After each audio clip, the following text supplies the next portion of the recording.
Marcos capítulo 14. La traición, el arresto y el juicio de Jesús. Bienvenidos. Leamos los versículos 1 y 2 del capítulo 14 de Marcos. 2 días después era la Pascua y la fiesta de los panes sin levadura, y buscaban los principales sacerdotes y los escribas cómo prenderle por engaño y matarle. Y decían: no durante la fiesta, para que no se haga alboroto del pueblo. El tiempo aquí es significativo porque era la Pascua y Jerusalén estaba atestada con estas multitudes expectantes del Mesías, ya que la Pascua recordaba el tiempo cuando Dios levantó a un gran libertador y libertó a Israel de la opresión extranjera. Por tanto, era un tiempo de una gran anticipación patriótica y mesiánica. De hecho, los romanos estaban en guardia y listos para cualquier indicio de una revuelta.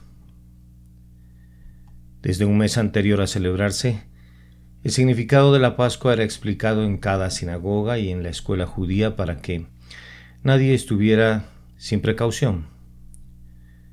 También, mientras los peregrinos llegaban a Jerusalén, estos notaban que cualquier tumba cerca del camino estaba pintada con cal fresca, para prevenirles de profanarse a sí mismo al tocar accidentalmente una tumba.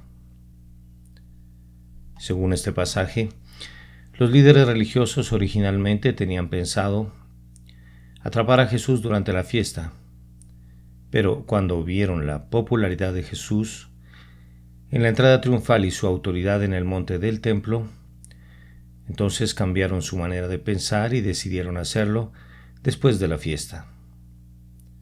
Claro está que su plan cambió por completo cuando Judas ofreció el arreglar un arresto privado y tranquilo. Versículo 3. Pero estando él en Betania, en casa de Simón el leproso y sentado a la mesa, vino una mujer con un vaso de alabastro de perfume de nardo puro de mucho precio, y quebrando el vaso de alabastro se lo derramó sobre su cabeza.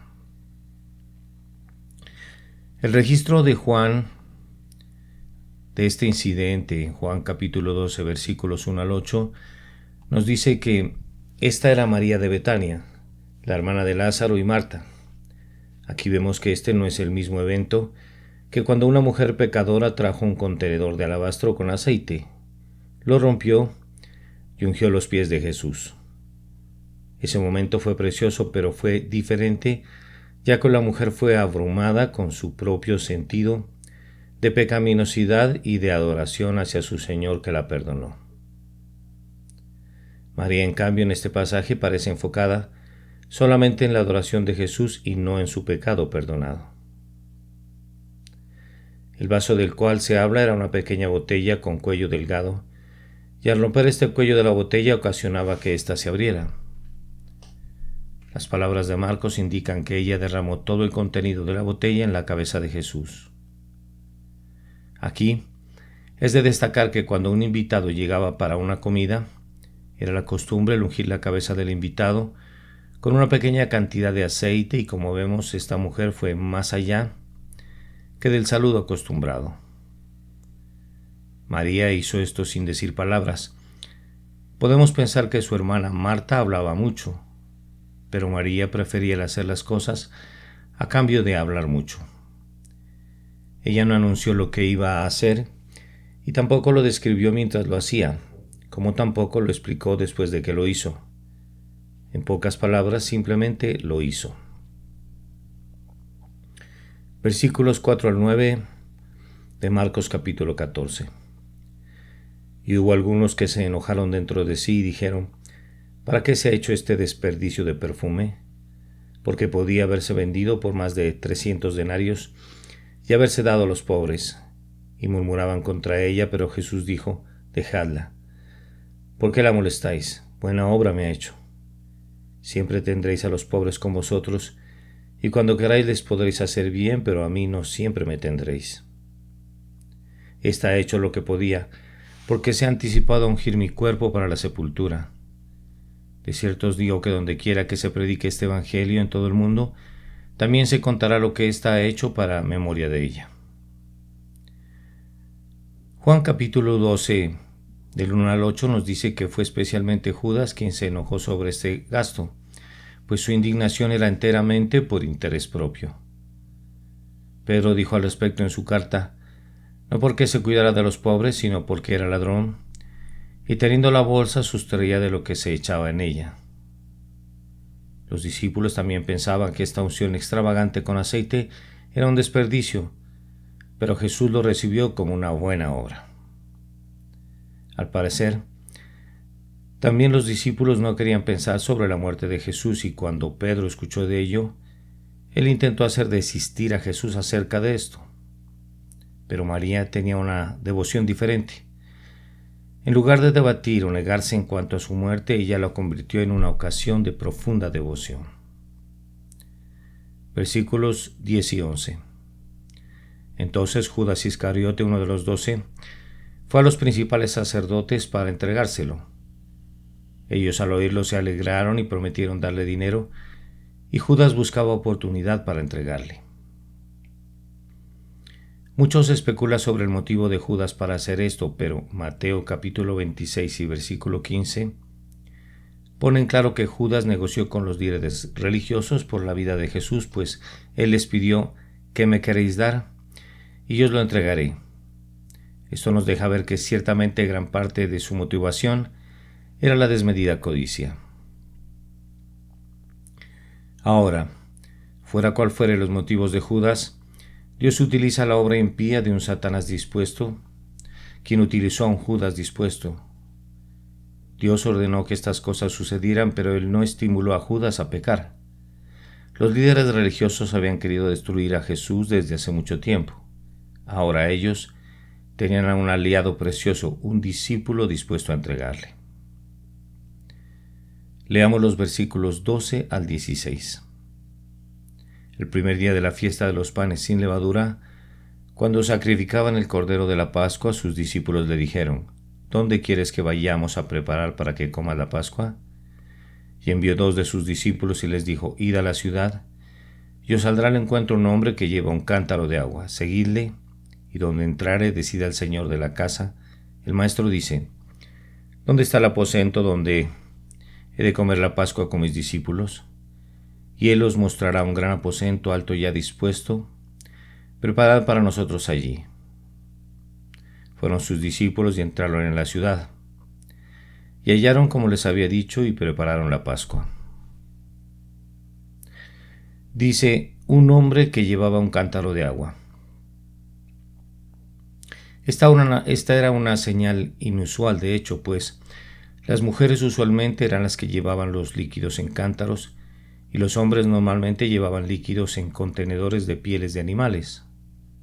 Por lo tanto, un hombre que lleva un cántaro era una señal muy distintiva dada a los discípulos por Jesús. Ninguno de los evangelios sinópticos menciona a un cordero durante la comida de la Pascua. Algunos creen que esto es porque ellos no podían obtener un cordero antes del día oficial de la Pascua. Jesús quizás lo quiso de esta manera para poder enfatizar la idea de que Él era el sacrificio de la Pascua. Versículos 17 al 21. Y cuando llegó la noche vino a Él con los 12, y cuando se sentaron a la mesa mientras comían, dijo Jesús, de cierto os digo, que uno de vosotros que come conmigo me va a entregar. Entonces ellos comenzaron a entristecerse y a decirle uno por uno, seré yo, y el otro seré yo. Él respondió y les dijo, es uno de los 12 el que moja conmigo el plato. A la verdad el Hijo del Hombre va, según está escrito de él, mas hay de aquel hombre por quien el Hijo del Hombre es entregado. Bueno le fuera a ese hombre no haber nacido. Los discípulos escucharon muchas cosas sorprendentes de parte de Jesús, pero ciertamente esta era una de las cosas más sorprendentes que ellos habían escuchado. Ninguno de ellos sospechaba de Judas, y la idea de que algunos de ellos buscarían entregar y matar a Jesús les parecía absurdo. Al decir el que moja conmigo en el plato, Jesús no señaló específicamente a Judas, pues todos los discípulos mojaban con él en el plato. Así que esta frase identificaba al traicionero como a un amigo, y en la cultura de Medio Oriente el traicionar a un amigo después de comer con él era tenido y es tenido aún como el peor tipo de traición. En la advertencia de Jesús, vemos un profundo amor por Judas, pues esta era su última oportunidad de volverse de su planeación inicua. Una cosa bastante notable aquí es el recordar que Jesús amó a ambos, tanto a María como a Judas. Versículo 22 al 25. Y mientras comían, Jesús tomó pan y bendijo, y lo partió y les dio diciendo: Tomad, esto es mi cuerpo. Y tomando la copa y habiendo dado gracias, les dio, y bebieron de ella todos, y les dijo: Esto es mi sangre del nuevo pacto, que por muchos es derramada. De cierto os digo que no beberé más del fruto de la vid, hasta aquel día en que lo beba de nuevo en el reino de Dios. Todo lo que se comió en la Pascua tenía un significado simbólico. Las hierbas amargas recordaban la amargura de la esclavitud. El agua salada recordaba las lágrimas bajo la opresión egipcia, pero el platillo principal de la comida, un cordero acabado de sacrificar para esa casa en particular, no simbolizaba nada conectado con las agonías de Egipto, pues este era el sacrificio por el pecado, el cual permitía que el juicio de Dios pasara de lejos la casa que sacrificaba el cordero esa noche. La frase «tomad, esto es mi cuerpo» en este pasaje significa que no lo tomarás a la fuerza, y el comerlo significa que es absolutamente vital para ti. Sin comida ni bebida pereceríamos, igualmente que sin Jesús pereceremos. También comer significa que tú debes tomar a Jesús en lo más íntimo de tu ser. Pero más allá de toda controversia en cuanto a qué son y qué significan los elementos de esta cena, el anuncio de que Jesús trae un nuevo pacto es lo que sobresale en este pasaje. Todo esto nos deja ver que Jesús aún no ha celebrado la Pascua en el cielo. Él aún espera que todo su pueblo esté reunido con él, y entonces habrá una gran cena, la cena de las bodas del Cordero, según Apocalipsis 19:9. Este viene a ser el cumplimiento en el reino de Dios que Jesús desea. Versículos 26 al 31. Cuando hubieron cantado el himno, salieron al monte de los olivos. Entonces Jesús les dijo: Todos os escandalizaréis de mí esta noche, porque escrito está: heriré al pastor y las ovejas serán dispersadas. Pero después de que haya resucitado, iré delante de vosotros a Galilea. Entonces Pedro le dijo: Aunque todos se escandalicen, yo no. Y le dijo Jesús: De cierto te digo que tú hoy en esta noche, antes de que el gallo haya cantado 2 veces, me negarás 3 veces. Mas él con mayor insistencia decía: Si me fuere necesario morir contigo, no te negaré. También todos decían lo mismo. Casi no pensamos que Jesús cantaba, pero sí lo hacía. Él elevaba su voz en adoración y culto a Dios el Padre. Podremos preguntarnos indefinidamente cómo sonaba su voz, pero sabemos con certeza que él cantaba más que con su voz, pues él levantaba todo su corazón en alabanza. Esto nos recuerda que Dios quiere ser alabado con cantos por parte de nosotros. Se lee: Todos os escandalizaréis. Jesús no dijo esto para condenar a sus discípulos, sino para mostrarles que Él en verdad estaba en control de la situación, y para demostrar que las Escrituras en cuanto al sufrimiento del Mesías debían cumplirse. Esta no era la primera vez que Jesús advirtió a Pedro y a los otros discípulos que ellos le abandonarían. De una reconstrucción cuidadosa de los evangelios vemos que Jesús les advirtió primero sobre esto en el aposento alto y luego otra vez en el jardín de Getsemaní. Pedro, a pesar de su valiente declaración de que jamás tropezaría, fallaría precisamente en lo que consideraba su punto fuerte: el valor y la osadía. Con esta seria advertencia, Jesús le dio la oportunidad de prestar atención y reflexionar sobre su propia debilidad. Tristemente fue una oportunidad para Pedro que no tomó, pues él con mayor insistencia decía: Si me fuere necesario morir contigo, no te negaré. Jesús sabía mucho más de lo que Pedro sabía, y al subestimarse a sí mismo, Pedro se estaba preparando para fracasar. El resto de los discípulos también subestimaron sus fuerzas y no descansaron en el Señor en esta hora tan crítica, pues se lee: También todos decían lo mismo. El apóstol Pablo nos advirtió al respecto en contra de caer en donde pensamos que somos fuertes, así que el que piensa estar firme, mire que no caiga. 1 Corintios 10:12.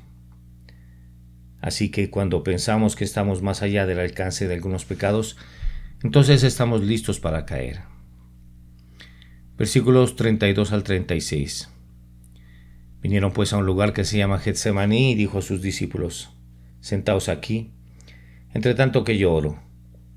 Y tomó consigo a Pedro, a Jacobo y a Juan y comenzó a entristecerse y a angustiarse y les dijo: Mi alma está muy triste hasta la muerte, quedaos aquí y velad. Yéndose un poco adelante se postró en tierra y oró que si fuese posible pasase de aquella hora. Y decía: Abba Padre, todas las cosas son posibles para ti. Aparta de mí esta copa, mas no lo que yo quiero, sino lo que tú. Rodeado de antiguos olivos, Getsemaní significa molino de aceite, pues era un lugar donde las aceitunas del vecindario eran molidas para obtener aceite. Asimismo, también el Hijo de Dios sería molido allí. Jesús sabía cuál era la voluntad del Padre, pero aún así, él soportó esta angustia, pues él voluntariamente puso su vida. Es de destacar que no fue tanto el horror de la tortura física lo cual afectó tanto a Jesús, sino el horror espiritual de la cruz, o sea, ser hecho pecado. Eso fue en realidad lo que hizo que Jesús se entristeciera y angustiara. Leemos: Abba Padre. En ese momento de profunda angustia, Jesús no se sintió lejos de el Padre, sino que él se sintió tan cerca del Padre que él utilizó el nombre Abba, un nombre familiar de un niño, para decir papá. En respuesta a las conmovedoras oraciones de Jesús, el Padre no apartó la copa de su Hijo, sino que en lugar de eso él fortaleció a Jesús para que fuera capaz de tomar y beber la copa. Repetidamente en el Antiguo Testamento, la copa es una ilustración poderosa de la ira y del juicio de Dios. Jesús se convirtió en como si fuera un enemigo de Dios, quien fue juzgado y forzado a beber la copa de la ira del Padre, para que así no tuviéramos que beber de esa copa, y esto era la fuente de la agonía de Jesús. Jesús llegó a un punto de decisión en el Getsemaní. Esto no era que él no lo había decidido, ni que anteriormente no lo había consentido, pero ahora él había llegado a un único punto de decisión. Él bebió la copa en el Calvario y decidió de una vez por todas beberla en el Getsemaní. Por tanto, la lucha de la cruz fue ganada en el jardín del Getsemaní.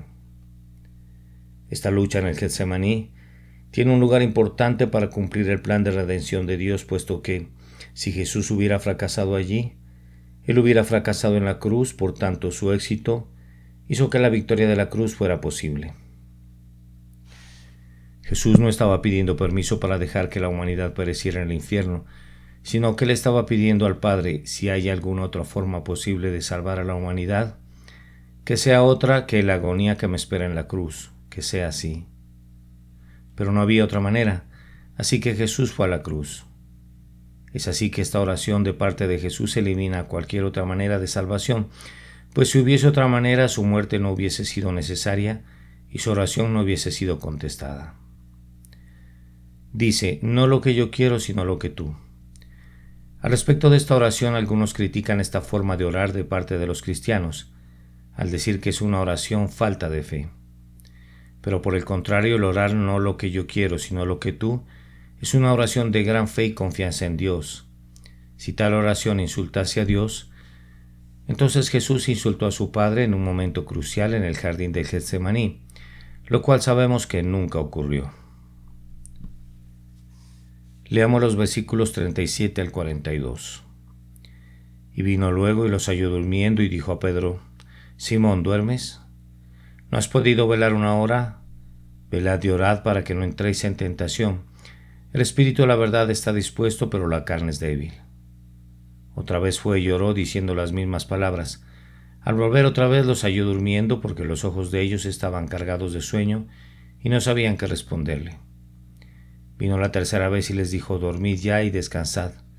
Basta, la hora ha venido. He aquí el Hijo del Hombre es entregado en manos de los pecadores. Levantaos. Vamos, he aquí se acerca el que me entrega. En ese momento de gran agonía Jesús estaba solo. Sus discípulos no le apoyaron en nada. Jesús debía afrontar el horror de la cruz solo. Aquí no es necesario el ver a Jesús irritado con sus discípulos, pues Él les conocía mejor de lo que ellos se conocían. También Pedro debió haberse sobresaltado un poco al escuchar a Jesús llamarle Simón, pues este era el antiguo Simón dormido y no el futuro hombre nuevo Pedro. Jesús halló victoria en la cruz al sobresalir en la lucha en el Getsemaní. Pedro, de la misma manera que nosotros, fracasó en la tentación posterior debido a que él fracasó en velar y orar. Jesús, por su parte, repitió la oración trazada en Marcos 14. Aquí es que algunos dicen que esta oración no es espiritual o que refleja una falta de fe. Aún así, nunca podemos acusar a Jesús de no ser espiritual o de no tener fe. No debemos de pensar que Jesús estaba enojado o irritado debido a que sus discípulos no le ayudaron, pues él quería que los discípulos le ayudaran a estar de pie en oración, no por su propio bien, sino por el beneficio de ellos. Jesús podía estar solo de pie en contra de la prueba de la cruz, pero ellos al no orar no podían estar de pie. Versículos 43 al 52 de Marcos capítulo 14. Luego, hablando él, aún vino Judas, que era uno de los 12, y con él mucha gente con espadas y palos, de parte de los principales sacerdotes y de los escribas y de los ancianos. Y el que le entregaba les había dado señal diciendo: al que yo besare, ese es, prendedle y llevadle con seguridad. Y cuando vino se acercó luego a él y le dijo: Maestro, maestro. Y le besó. Entonces ellos le echaron mano y le prendieron. Pero uno de los que estaban allí, sacando la espada, hirió al siervo del sumo sacerdote, cortándole la oreja. Y respondiendo Jesús le dijo: ¿Como contra un ladrón habéis salido con espadas y con palos para prenderme? Cada día estaba con vosotros enseñando en el templo y no me prendisteis, pero es así para que se cumplan las Escrituras. Entonces todos los discípulos, dejándole, huyeron. Pero cierto joven le seguía, cubierto el cuerpo con una sábana, y le prendieron. Mas él, dejando la sábana, huyó desnudo. Juan capítulo 18 y versículo 10 identifica a este espadachín como a Pedro, quien fue un gran ejemplo de alguien que, aplicando el poder de este mundo en sus manos, solamente pudo cortar orejas. Mas cuando él empuñó la palabra de Dios, Pedro traspasó corazones con su palabra para la gloria de Dios. Lucas nos dice que Jesús sanó el daño hecho por Pedro en Lucas 22:51. Como vemos, no es la última vez que Jesús ha tenido que enmendar el enredo dejado por alguno de sus seguidores. Pero en este caso, si Jesús no hubiera sanado a Malco, Pedro hubiera sido arrestado también y quizás hubiera habido 4 cruces en el Calvario. En este momento todos los discípulos se dispersaron y corrieron hacia un lugar seguro. Unos pocos, al menos Pedro y Juan, le siguieron de lejos para ver qué sucedería. Ninguno de ellos estuvo junto a Jesús y dijo: Yo le he dado mi vida a este hombre. De lo que le acusas, también me debes acusar a mí. Y así se cumplió lo que Jesús dijo: todos os escandalizaréis de mí. Jesús fue abandonado aún por parte de un joven seguidor, quien en la confusión huyó desnudo. Desde los días primitivos de la Iglesia, comentaristas han supuesto que este joven hombre era el mismo Marcos, que esta fue su humilde manera de decir: yo estuve allí. Muchas personas suponen que el aposento alto donde Jesús tuvo la última cena, unas horas antes de su arresto, era una casa que le pertenecía a la familia de Marcos. Pues Hechos capítulo 12 y versículo 12 dice que los discípulos solían reunirse en la casa de la madre de Marcos, debido a que fue allí donde Judas por última vez dejó a Jesús. Cuando Judas y el grupo salieron a Getsemaní, nos podemos imaginar que este joven Marcos se vistió apresuradamente con una simple sábana y que salió para ganarle a Judas y a su pandilla al llegar a Getsemaní, para asimismo poder advertir a Jesús sobre esta traición. Sobre su arresto, Jesús fue llevado primero a Anás, luego a una corte legal del Sanedrín en la noche y luego a un juicio oficial del Sanedrín a la luz del día. Estos individuos enviaron a Jesús a Herodes, quien le envió de regreso a Pilato, donde luego él fue a la cruz. Versículos 53 al 59. Trajeron pues a Jesús al sumo sacerdote, y se reunieron todos los principales sacerdotes y los ancianos y los escribas, y Pedro les siguió de lejos hasta dentro del patio del sumo sacerdote, y estaba sentado con los alguaciles calentándose al fuego. Y los principales sacerdotes y todo el concilio buscaban testimonio contra Jesús para entregarle a la muerte, pero no lo hallaban, porque muchos decían falso testimonio contra él, mas sus testimonios no concordaban. Entonces, levantándose unos, dieron falso testimonio contra él, diciendo: nosotros le hemos oído decir: yo derribaré este templo hecho a mano, y en 3 días edificaré otro hecho sin mano. Pero ni aun así concordaban en el testimonio. Este juicio de Jesús era terriblemente ilegal de acuerdo con la ley judía, pues había mucho en el proceso legal judío para proteger los derechos de los acusados, y todo esto fue ignorado y deliberadamente quebrantado por aquellos que estaban determinados en matar a Jesús. Jesús, como está registrado en Juan capítulo 2 y versículo 19, habló claramente del templo de su cuerpo. Jesús jamás dijo las palabras reportadas por sus falsos acusadores cuando se dice «este templo hecho a mano». Esencialmente, ellos acusaban a Jesús de ser un terrorista, el cual quería destruir el templo. Aunque era un caso falso, los acusadores de Jesús no podían armar un buen caso, y los testigos falsos seguían en desacuerdo el uno con el otro. Versículos 60 al 62. Entonces el sumo sacerdote, levantándose en medio, preguntó a Jesús diciendo: ¿no respondes nada? ¿Qué testifican estos contra ti? Mas él callaba y nada respondía. El sumo sacerdote le volvió a preguntar y le dijo: ¿eres tú el Cristo, el Hijo del Bendito? Y Jesús le dijo: yo soy. Y veréis al Hijo del Hombre sentado a la diestra del poder de Dios y viniendo en las nubes del cielo.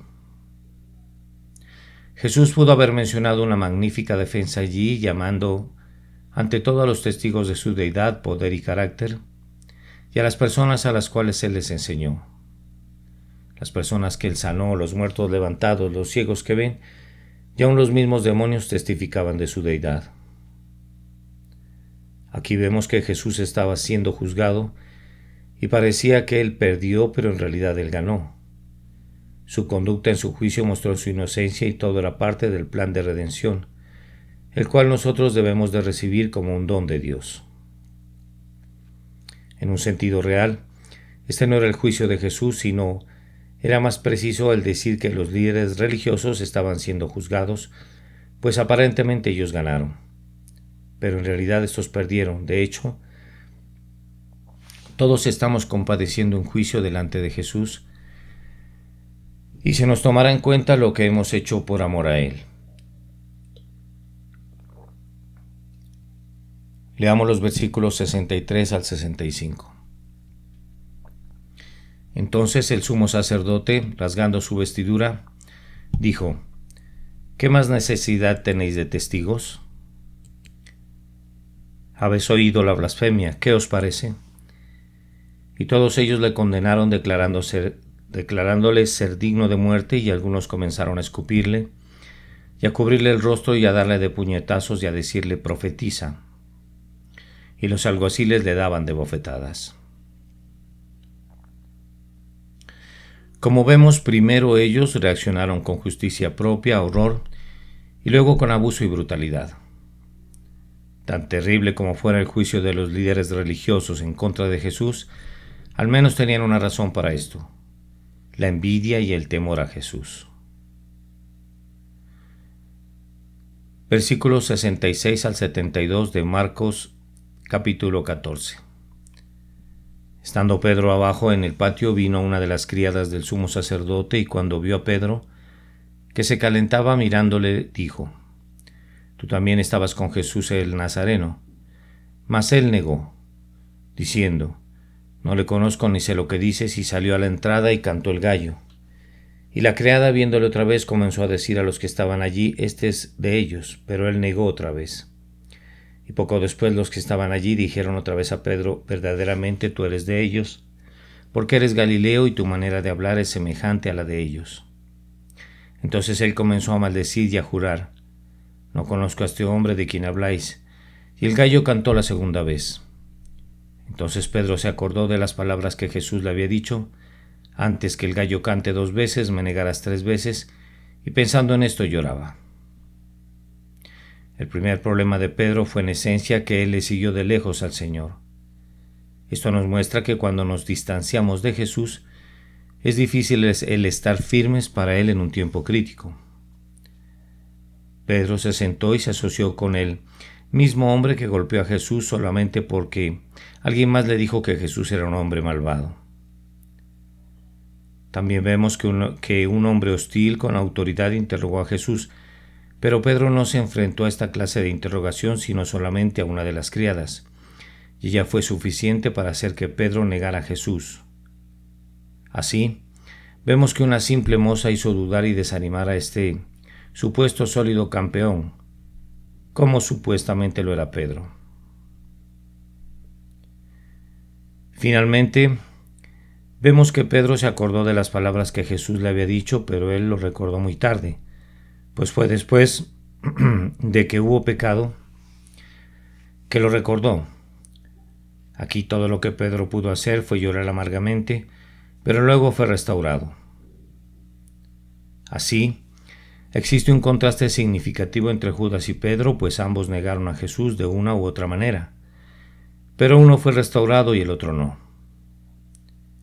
El restaurar a Pedro fue importante para Jesús, pues después de su resurrección, Jesús tuvo un tiempo privado con Pedro y una restauración pública con éste, y así Pedro terminó siendo un apóstol, y Judas fue un apóstata quien sufrió un declive espiritual de una experiencia que solo disfrutó por una corta y sola vez. Amén.